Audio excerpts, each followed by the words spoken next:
Convener of the Coalition for Street Connected Children Organizations. Doc, you're welcome to Eyewitness News. Thank you, Maru. When my colleague spoke to you last week, you raised issue with data relating to these persons and also talked about the challenges involved in dealing with the situation. You talked about knee-jerk approach to the issue, saying that treating the children as a security threat without long-term solutions has failed us. I can quote you. Lots of quotes have been put up there, but maybe that will be not necessary because I have you now on the line. What do you make of the reaction from the Ghana Immigration Service today, which has followed a number of days of campaign, or even weeks or months of campaign on ridding our streets of street beggars? Thank you, Sandra, and good evening to your listeners.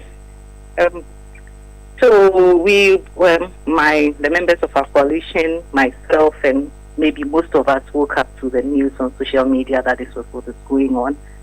It wasn't surprising because we saw it coming, because usually, as I mentioned when I was speaking with Bernard last week, usually when there is a noise, we start to talk about the street beggars and the children, and then the next thing you know is there's a reaction like that. And that was exactly what we were speaking about last week, that has been our MO in the past. For successive governments have used this approach. It hasn't worked. The numbers keep increasing, and the message is clear that we can't keep on doing things the way we are doing them. So while it is not surprising for us to get in to see to hear about what was going on this morning, it was a bit surprising because we had raised our caution last week, and then it happened. I'm happy and it's refreshing to know from your colleague that they've been treated very well and handled very well, because our concern as a coalition immediately was what is happening to the children among them. And the statistics is confirming that the children are more than 50% of the people that were rounded up today. So our immediate concern was what plans or what actions have been taken to ensure that their rights are not infringed, that they are going to be taken care of, and their rights are going to be protected. So it's refreshing to know that on day one, they've been taken care of. Our problem, our question, Sandra, is what happens day 2, day 3, day 4, and the rest. How do we ensure that this doesn't come back, that the numbers don't even double in the coming year? How do we ensure that these children moving on, once we send them over to the next border, whether they even make it there, are going to be protected? And they are not going to be trafficked, or they are not going to be used by another person. They are not going to be exploited further than they have been exploited here, being beggars on our streets. That has been our question.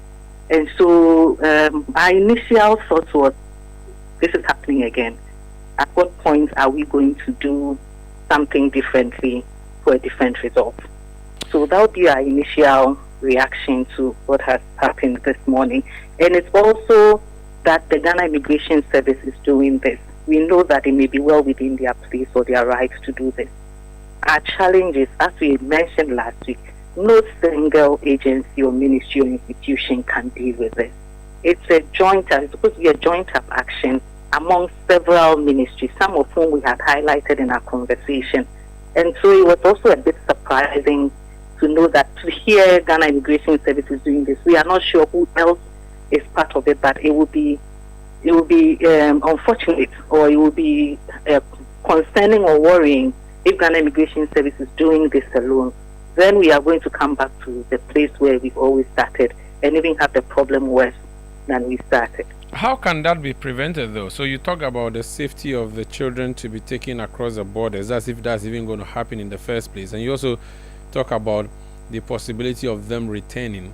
What is a standard procedure, operating procedure, that can be deployed to prevent this from repeating itself, which is your worry?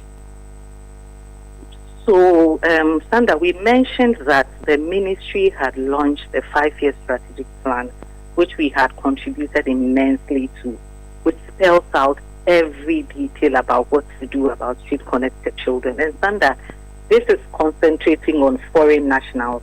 But I tell you, our nationals, our children doing all kinds of things and not just begging on the streets, are more than the foreign nationals we see.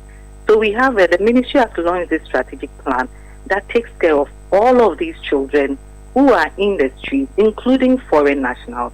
And in the strategic plan, our strong recommendation and proposed solutions is a joint action among the Ministry of Gender, Children, Social Protection, the Ministry of Interior, where immigration will rightly belong, the Ministry of Foreign Affairs for the foreign nationals, Ministry of Finance, and CSOs, civil society, including the media, NGOs that work with street-connected children.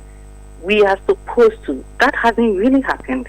But every branch of this work is working on the components of street-connected children. And we haven't sat down as a joint group to think through how to do this. I mentioned to Bernard last week that even if we want to be as draconian as we're being today, we still have to think through how to do it so that it doesn't come back to us or harm us, and it doesn't harm the children in the process.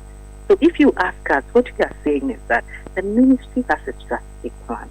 The ministry has to lead this process, bring all the other relevant stakeholders together, sit down and plan through this so we have a sustainable approach of dealing with this issue.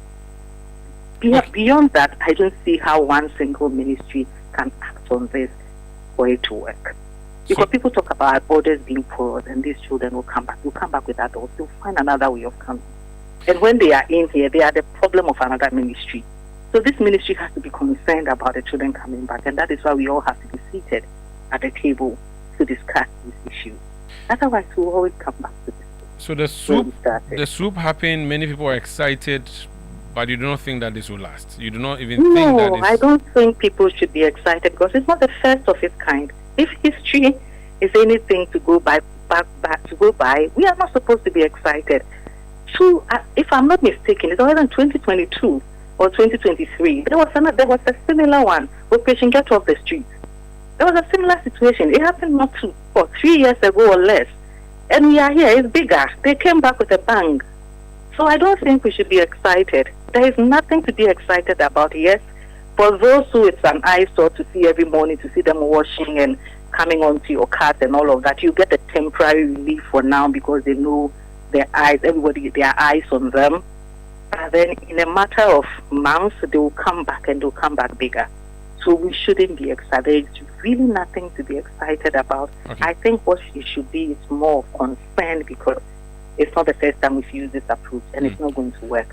I'm not sure if my next question is something you can respond to. I'm looking at cross-border relationship, sub-regional relationship treaties that we have signed, the ECOWAS protocol on free movement of persons and goods and all of those things. These people who are described as foreign nationals are mostly from the West African sub-region. If the plan is to round them up and deport them, is there have we considered, or what's your view on retaliatory measures, considering that the countries that have been mentioned, Niger, Burkina Faso, these are countries that are run currently by military juntas and they may not necessarily subscribe to the democratic rules that we go by. I don't know how we can handle this without incurring their wrath too, because of course there will be our citizens there, maybe not beggars, but of course maybe involved in other menial jobs and so on. Thank you, Sandra. You were very right by saying that I may not be able to respond. I am not able to respond accurately or adequately to this question. Now, what I think it tells us is the fact that we need joint action because somebody should be responding to this and somebody should be part of the action to respond to this, and that is why one ministry can do it. So I think it just buttresses the fact that we need all the angles and the arms that are interested or are vested in this issue to be at the table so that somebody will answer the question that you are asking. Because when the person says, oh, let's round them up and take them back, the one who is responsible for cross-border relations and security and all of that will say, have you thought about retaliatory measures? And that is where we sit down at a round big table to think through all of this. Otherwise, they do it and then it comes as a backlash on our citizens that are in their country because they are upset. So I think that is what I can say to your question, but I'm not able to answer cross-border relationships in diaspora. So you also mentioned that aside foreigners, we also have Ghanaian citizens doing the same thing. on the street. So we round up this group of people and plan to deport them. Yes. What should be the approach towards our own?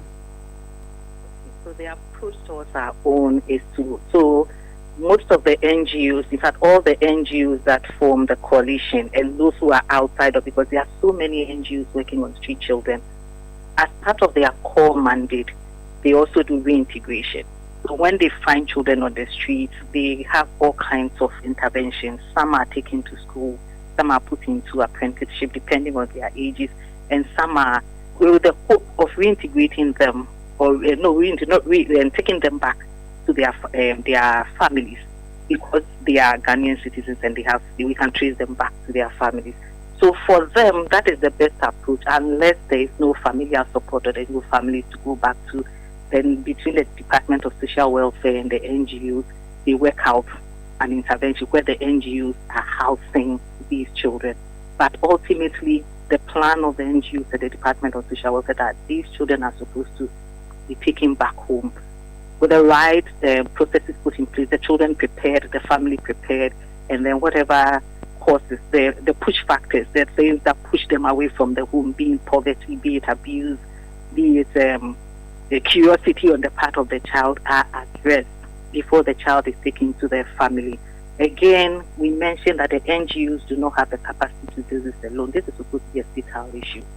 So issues on poverty alleviation, because research has indicated that the greatest cost, especially for our Ghanaian nationals, our Ghanaian citizens, the children, the most prevalent cause for these children being on the street is poverty, household poverty.